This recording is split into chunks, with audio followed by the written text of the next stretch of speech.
আসসালামু আলাইকুম। সবাইকে চমক দিয়ে আবারও জাতীয় দলে ফিরলেন পাওলো দিবালা। বিস্তারিত থাকছে সম্পূর্ণ ভিডিওতে, ভিডিওটি না টেনে সম্পূর্ণ দেখুন। সর্বশেষ কোপা আমেরিকা দলে অপ্রত্যাশিত ঘটনা ছিল।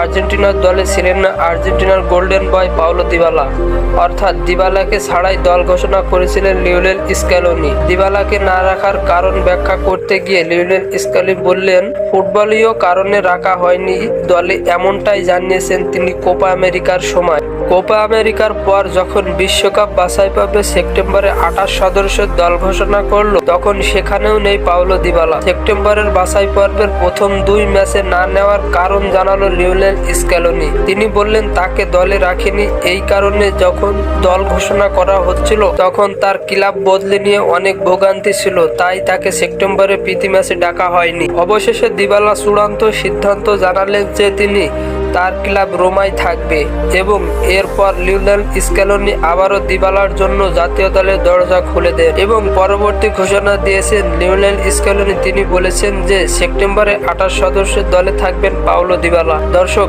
এই ছিল বিস্তারিত এবং দিবালা দলে আসাতে আপনারা কতটুকু খুশি হয়েছেন তা অবশ্যই জানিয়ে দিবেন কমেন্ট বক্সে। ধন্যবাদ।